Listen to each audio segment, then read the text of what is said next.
Hello students, my name is Ashutosh Sharma. Welcome to my YouTube channel Olympiad Chemistry. Today I am going to discuss an important concentration term normality. देखो previous chapter में mole concept में हम लोगों ने maximum concentration terms discuss की थी normality को छोड़कर, ठीक है, एक्सेप्ट नॉर्मेलिटी। तो नॉर्मेलिटी को हमने मोल कॉन्सेप्ट में क्यों डिस्कस नहीं किया, नॉर्मेलिटी को हम लोग इक्विवेलेंट कॉन्सेप्ट में क्यों डिस्कस कर रहे हैं, ये अभी हम क्लियर करेंगे यहाँ पर। तो देखो, what is the definition of normality. तो नॉर्मेलिटी को रिप्रेजेंट करते हैं कैपिटल एन से, और अगर मैं इसकी डेफिनेशन की बात करूं तो वो होगा number of equivalents of solute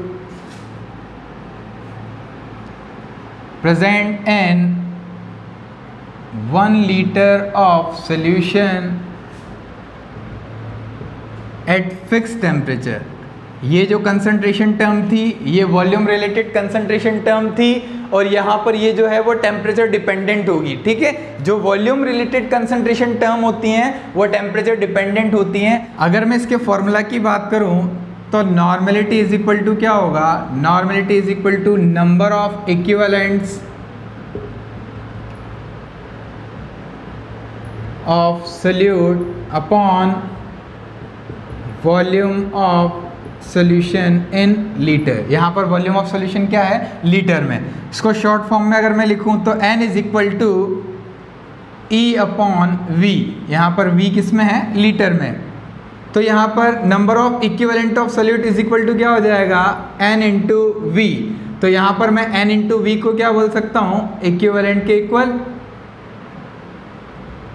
clear. तो ये n इंटू वी जो है, अगर v लीटर में है तो ये इक्विवेलेंट्स को रिप्रेजेंट करते हैं। किसके इक्विवेलेंट्स को, सोल्यूशन में सोल्यूट के इक्विवेलेंट्स को, ठीक है। अगर यहीं पर मैं वॉल्यूम को किस में ले लूँ, ml में, v ml में प्रेजेंट है तो यहाँ पर ये होगा 1000। तो मैं इसको क्या लिख सकता हूँ, E into 1000, equivalent into 1000 is equal to n into V ml, ठीक है। तो यहाँ पर ये n into V M L जो है वो किसको रिप्रेजेंट करते हैं, ये रिप्रेजेंट करते हैं मिली इक्विवेलेंट्स को। किसको रिप्रेजेंट करते हैं, मिली इक्विवेलेंट। पूरे चैप्टर में आप लोग मिली इक्विवेलेंट से डील करोगे, ठीक है। तो पूरे चैप्टर में ये बहुत इंपॉर्टेंट है, n इंटू वी मतलब milliequivalent. Volume generally M L में दिया होता है क्वेश्चंस में, तो मिली इक्विवेलेंट्स काफ़ी इंपॉर्टेंट हैं, ठीक है। बात समझ में आ रही है। अब देखो, n into V M L means milli equivalent is equal to क्या हो जाएगा, गिवन मास ऑफ सोल्यूट। मैं इक्विवेलेंट को क्या लिख सकता हूँ, इस इक्विवेलेंट को मैं क्या लिख सकता हूँ, given mass of solute upon equivalent mass of solute, ठीक है, इनटू 1000। इसको अगर मुझे शॉर्ट फॉर्म में रिप्रेजेंट करना है तो n into V M L is equal to given mass क्या होगा, w से रिप्रेजेंट कर देते हैं। इक्विवेलेंट में इक्विवेलेंट मास क्या होगा, E dot M dot into 1000। ये जो फॉर्मूला है ये काफ़ी इंपॉर्टेंट है। डायरेक्ट यहाँ से फॉर्मूला, इस फॉर्मूला से क्वेश्चन पूछा जा सकता है, ठीक है। क्वेश्चन किस तरह का होगा तो देखें, इससे पहले एक बात हम लोग समझते हैं। देखो, आप लोगों से क्वेश्चन में इस तरह से बोला जा सकता है, normal solution, it means solution की नॉर्मेलिटी क्या हो जाएगी, 1 नॉर्मेलिटी, ठीक है। अगर आप लोगों से बोला जाए semi normal solution, it means solution की नॉर्मेलिटी क्या होगी, 1/2, या हम इसको बोल सकते हैं n/2 नॉर्मल, ठीक है। अगर आप लोगों से बोला जाए deci normal solution, deci normal, तो इसका मतलब क्या होगा, n/10 नॉर्मेलिटी का सोल्यूशन। और अगर पूछा जाए या बोला जाए सेंटी नॉर्मल सोल्यूशन, तो ये क्या हो जाएगा, n/100। इस सोल्यूशन की नॉर्मेलिटी क्या होगी, n/100, या फिर इसको हम बोल सकते हैं 1/100 नॉर्मेलिटी, या फिर हम बोल सकते हैं 0.01 नॉर्मेलिटी का ये सोल्यूशन होगा। Is it clear. अब देखो, इस फॉर्मूला से रिलेटेड एक क्वेश्चन हम लोग देखते हैं। क्वेश्चन क्या है,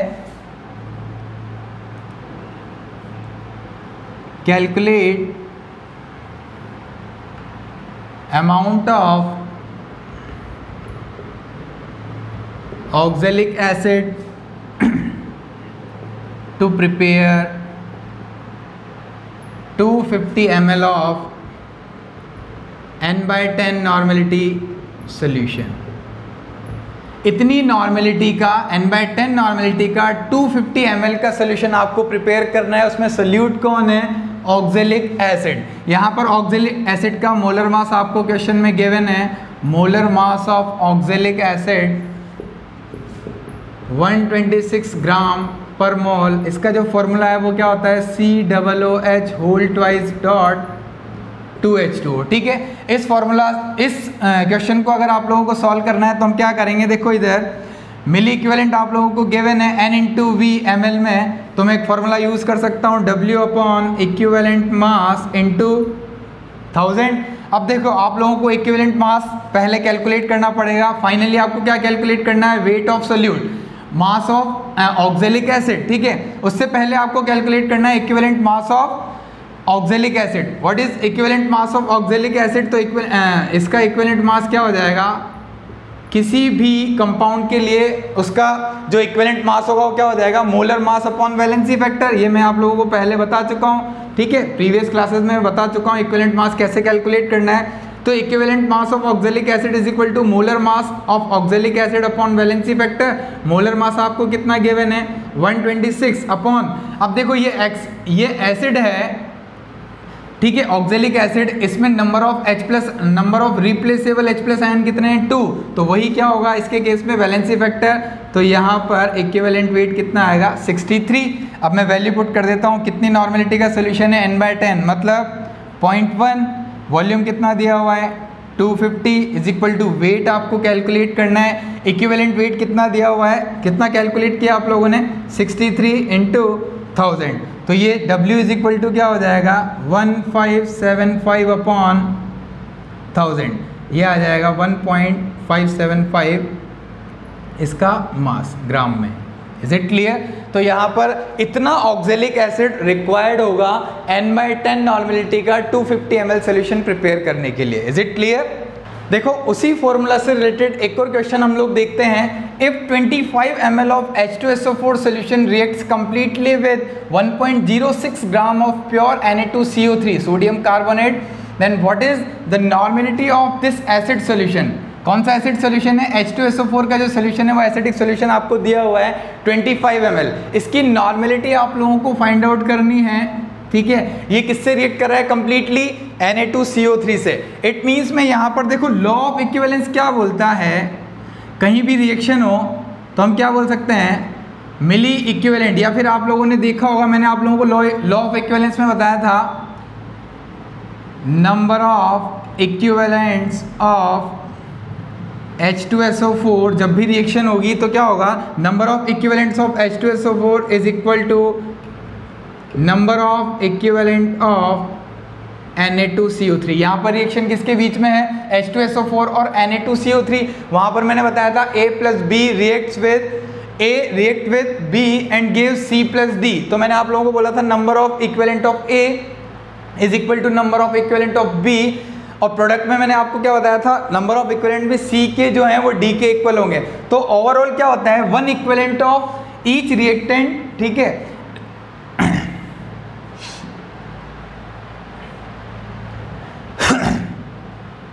तो देखो लॉ ऑफ इक्विवेलेंस के अकॉर्डिंग क्या होगा? Number of equivalent of H2SO4 is equal to number of equivalent of Na2CO3। अगर ये दोनों रिएक्ट करते हैं, फॉर एग्जांपल ये इस तरह से H2SO4 अगर Na2CO3 से रिएक्ट करता है तो प्रोडक्ट क्या मिलेगा?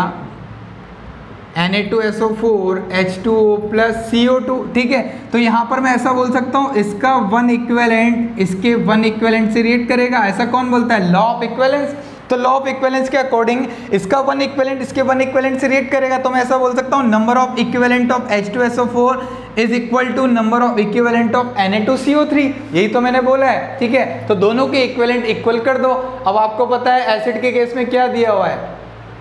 ये इस तरह से मैं फॉर्मूला लगा सकता हूँ N × V ml is equal to equivalent of solute into 1000। ये जो इक्विवेलेंट है ये किसके हैं? इक्विवेलेंट ऑफ Na2 CO3 और ये किसके इक्विवेलेंट हो जाएंगे, इक्विवेलेंट ऑफ H2SO4। आप लोगों को पता है E इज इक्वल टू क्या होता है, N इंटू वी, वॉल्यूम किस में है, लीटर में, वॉल्यूम ml में कर दूंगा तो N into V ml is equal to E into 1000। तो देखो इससे भी मैं किसको रिप्रेजेंट कर सकता हूँ, इक्विवेलेंट्स को, और इससे भी मैं किसको रिप्रेजेंट करता हूँ, इक्विवेलेंट्स को। तो यहाँ पर मैंने H2SO4 के मिली इक्विवेलेंट देखो मिली इक्विवेलेंट क्यों बोल रहा हूँ, क्योंकि वॉल्यूम ml में है। तो यहाँ पर मैंने H2SO4 के मिली इक्विवेलेंट रिप्रेजेंट किए हैं N इंटू वी से, और Na2CO3 के मिली इक्विवेलेंट रिप्रेजेंट किए हैं E से। ठीक है, मिली इक्विवेलेंट है इसलिए मैंने यहाँ पर 1000 से मल्टीप्लाई किया है, क्योंकि यहाँ पर वॉल्यूम ml में है इसलिए मैंने इस तरफ 1000 से मल्टीप्लाई किया है। अब दोनों के मिली इक्विवेलेंट में क्या कर दूंगा, इक्वल कर दूंगा मैं, तो यहाँ पर इसको क्या बोल सकता हूँ, मिली इक्विवेलेंट ऑफ Na2CO3, ये किसके इक्वल होगा, मिली इक्विवेलेंट ऑफ H2SO4। तो देखो 25 इंटू N ये वॉल्यूम है, इसकी नॉर्मेलिटी आप लोगों को कैलकुलेट करनी है, किसके इक्वल होगा, इक्विवेलेंट के, किसके इक्विवेलेंट। तो देखो इक्विवेलेंट को मैं क्या बोल सकता हूँ, given mass of solute, solute कौन है अपने पास यहाँ पर, Na2CO3 या substance, into 1000 upon equivalent mass of Na2CO3। अब Na2CO3 का इक्विवेलेंट मास कैसे कैलकुलेट करना है तो मैं आप लोगों को बता चुका हूँ। सॉल्ट के केस में आपको क्या करेंगे, molar mass upon valency factor, इसका मोलर मास कितना होता है 106 डिवाइड बाय इसका वैलेंसी फैक्टर। कैसे कैलकुलेट करते हैं, टोटल पॉजिटिव चार्ज या total negative charge, total positive charge on cation, total negative charge on anion, तो डिवाइड बाय 2 कितना आ जाएगा 53। तो यहाँ पर वैल्यू पुट कर दूंगा तो क्या हो जाएगा 25 into N is equal to 1.06 upon 53 into 1000।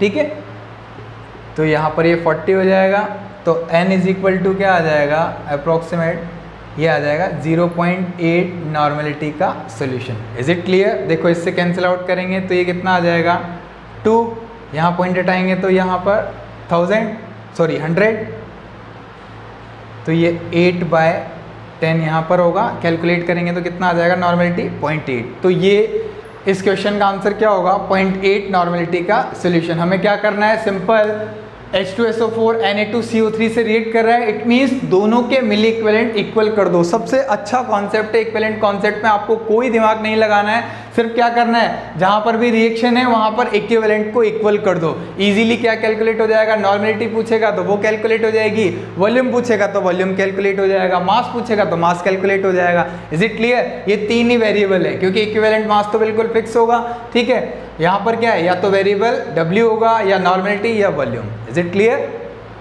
अब हम बात करेंगे डाइल्यूशन ऑफ सॉल्यूशन की। तो नॉर्मेलिटी में क्या होगा, मान लेते हैं एक बीकर मैंने लिया, इसमें NaOH का सॉल्यूशन ले लेते हैं। ठीक है, ये एक NaOH का सॉल्यूशन है, NaOH सॉल्यूशन, इसकी नॉर्मेलिटी आपको दे रखी है N1, वॉल्यूम आपको दे रखा है V1।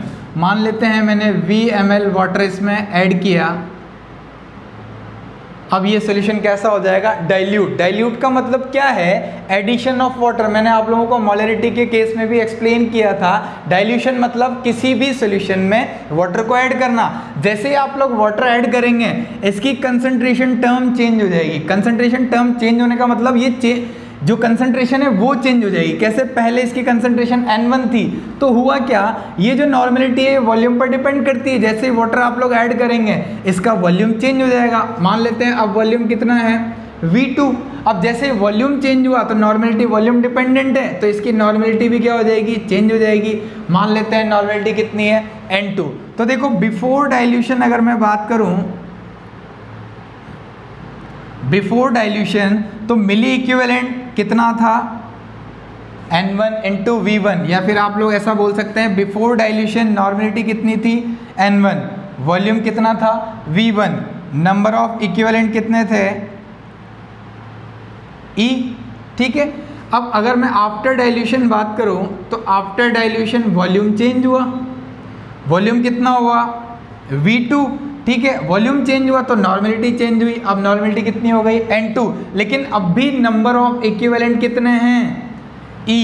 क्यों, दोनों तरफ देखो, डाइल्यूशन से पहले और डाइल्यूशन के बाद नंबर ऑफ इक्विवेलेंट में कोई चेंज नहीं आएगा। वहां पर number of moles of solute change नहीं हुए थे, यहाँ पर नंबर ऑफ इक्विवेलेंट चेंज नहीं होंगे। कैसे, अगर मैं आप लोगों से कहूँ 10 OH- आयन पहले प्रेजेंट थे मैंने वाटर ऐड किया, अब भी कितने होंगे 10 OH माइनस। मैंने आपको बोला अभी नंबर ऑफ इक्विवेलेंट क्या होता है, एसिड के केस में number of H plus ion और बेस के केस में number of OH minus ion. तो देखो यहाँ पर अगर मैं स्टार्टिंग में 10 OH माइनस आयन लेता हूँ, ठीक है, मैं OH माइनस आयन की बात कर रहा हूँ, इसको रिप्रेजेंट करने के तरीके की बात नहीं कर रहा हूँ। इसको अगर मैं रिप्रेजेंट करूंगा तो कंसंट्रेशन की टर्म में रिप्रेजेंट करूंगा, और कंसंट्रेशन वॉल्यूम डिपेंडेंट है, वो तो बिल्कुल चेंज होगा। रिप्रेजेंट करने का तरीका चेंज हुआ है, number of OH minus ion change नहीं हुए हैं। Number of OH minus ion तो अभी भी फिक्स हैं, जितने पहले थे डाइल्यूशन के बाद भी उतने ही होंगे, लेकिन इसको रिप्रेजेंट करने का तरीका चेंज हो जाएगा। क्यों? क्योंकि मेरे पास वॉल्यूम चेंज हो चुका है, ठीक है। वॉल्यूम चेंज होगा तो ये चेंज हो जाएगा, कंसंट्रेशन को रिप्रेजेंट करने का तरीका, ठीक है, लेकिन OH माइनस आयन फिक्स हैं। तो देखो नंबर ऑफ इक्विवेलेंट अभी भी, पहले भी कितने थे 10, अभी भी कितने हैं 10, ऐसा इमेजिन कर रहे हैं हम एग्जाम्पल के अकॉर्डिंग। तो इट मीन्स मैं ऐसा बोल सकता हूँ इक्विवेलेंट इज इक्वल टू क्या होता है N1V1, और इस तरफ इक्विवेलेंट इज इक्वल टू क्या होगा N2V2। तो E की वैल्यू मैं यहाँ पर पुट करता हूँ तो क्या हो जाएगा डाइल्यूशन के केस में N1V1 is equal to N2V2। Is it clear? बात समझ में आ गई? तो ये हमने मोलरिटी में भी देखा था, बहुत नॉर्मल सी बात है। फॉर एग्जाम्पल अगर मैं इसको एग्जाम्पल के थ्रू एक्सप्लेन करूँ तो देखो कोई सोल्यूशन है, NaOH का सोल्यूशन ले लीजिए आप लोग, NaOH सोल्यूशन है, ठीक है। इसकी नॉर्मलिटी आप लोगों को दे रखी है 0.1 और वॉल्यूम दे रखा है 100 ml। मैंने इसको डाइल्यूट किया, 100 ml वाटर मैंने और ऐड किया। अब फाइनल रिजल्टेंट जो सोल्यूशन होगा इसकी नॉर्मलिटी आप लोगों को कैलकुलेट करनी है। वॉल्यूम कितना हो गया, देखो 100 ऐड किया, 100 पहले से था, तो V2 कितना होगा 200 ml। अब नॉर्मलिटी जनरल सी बात है चेंज होगी क्योंकि ये वॉल्यूम डिपेंडेंट है। वॉल्यूम क्या होगा, वॉल्यूम चेंज हुआ है एडिशन ऑफ वाटर से, तो नॉर्मलिटी चेंज होगी, वो क्या होगी N1V1 is equal to N2V2। तो यहाँ पर मुझे N2 कैलकुलेट करना है, तो वैल्यू पुट करें 0.1 into 100 is equal to 200 into N2, कितना हो जाएगा 0.1 डिवाइड बाई 2, 0.05 क्या हो जाएगी रिजल्टेंट सोल्यूशन की नॉर्मलिटी। Is it clear? इसी से रिलेटेड एक और न्यूमेरिकल हम लोग यहाँ पर देखते हैं, calculate amount of water to be added to 100 cc। cc मतलब cubic centimetre of normal, cubic centimetre को और क्या बोलते हैं ml of normal HCl। Normal मतलब 1 नॉर्मलिटी का एक सोल्यूशन है, मैं पहले बता चुका हूँ आप लोगों को, HCl सोल्यूशन है, to make it deci normal, ठीक है। Calculate amount of water to be added to 100 cc 100 ml of normal मतलब 1 normality HCl solution to make it deci normal. Deci normal means n/10 में convert करना है, 1 normality का solution है, तो मैं यहाँ पर क्या बोल सकता हूँ N1V1 is equal to N2V2। Water add करेंगे मतलब डाइल्यूशन कर रहे हैं, ठीक है। पहले सोल्यूशन की नॉर्मलिटी 1 है और कितना ml है 100 ml, तो 1 इंटू 100 इज इक्वल टू क्या हो जाएगा N2, आपको दे रखा है कितना 0.1 और आप लोगों को कैलकुलेट करना है V2, तो V2 कितना आ जाएगा V2 इज इक्वल टू होगा 1000 ml। अब ध्यान से देखो 100 ml पहले से प्रेजेंट है, रिजल्टेंट कितना है V2 1000 ml, तो आपको रिक्वायर्ड कितना है, वाटर कितना ऐड किया आप लोगों ने, तो 1000 माइनस 100 इट मीन्स 900 ml। तो इसका आंसर क्या हो जाएगा 900 ml। आई होप आप लोगों को वीडियो पसंद आया होगा। आप लोगों को अगर वीडियो पसंद आया है तो वीडियो को लाइक करें और हमारे चैनल ओलंपियाड केमिस्ट्री को सब्सक्राइब करें।